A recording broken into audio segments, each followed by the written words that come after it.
according to your bill, what is the definition of health?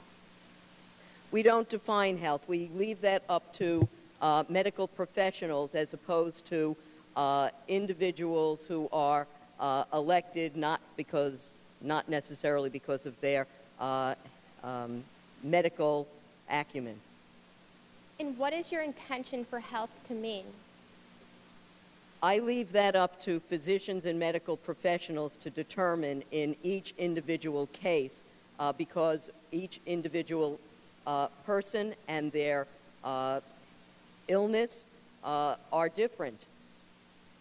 Could an abortion be performed beyond 24 weeks if a licensed physician felt it was necessary to protect a woman's health? Yes. And could an abortion be performed when a woman is full term to protect her health?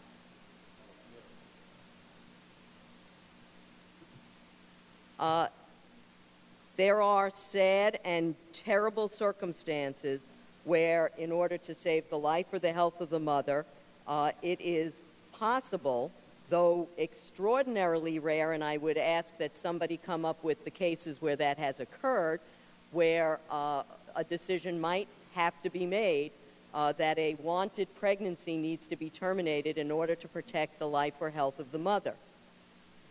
How many women lost their lives last year in New York State because they could not get an abortion beyond 24 weeks? I gather that's an unknowable question, but I will say this to you, since I suspect you're a little younger than I am. I was in college when abortion was illegal. And women lost their lives fairly regularly when they sought abortions because they were illegal, and they were performed by individuals who had no business doing that. I know a woman I worked with when I worked at Steinway Pianos who confided in me that she had lost the ability to have children because she had to seek an abortion, which was a botched abortion, and it cost her the ability to have children, which she later in her life had hoped she'd be able to do.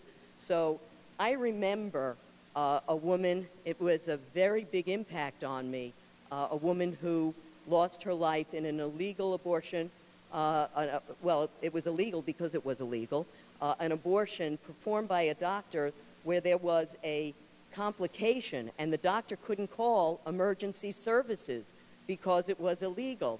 And so this woman died. She was brought there by her mother. The woman died. The doctor, in a panic, told the mother that she was just resting.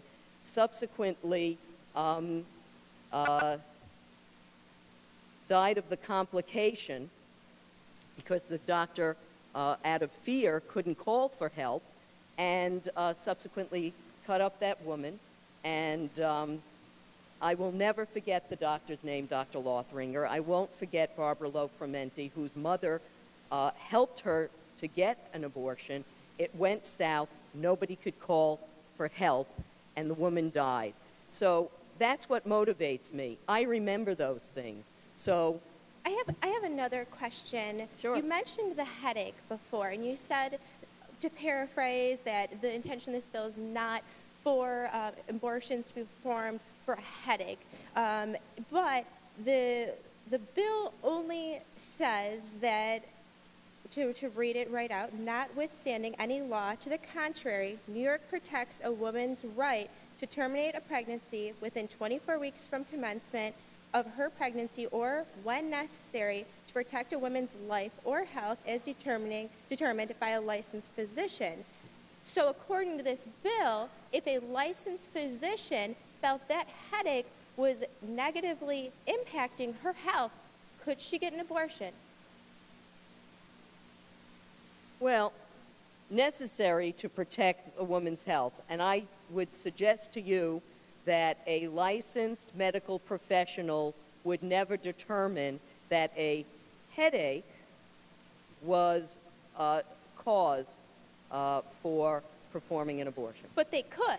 They could say the headache. Well, actually, I don't believe they could in New York State because they are obligated under the scope of practice and the license that they have. There are, in fact, professional standards that they have to uphold, and there are common medical standards that they are subject to.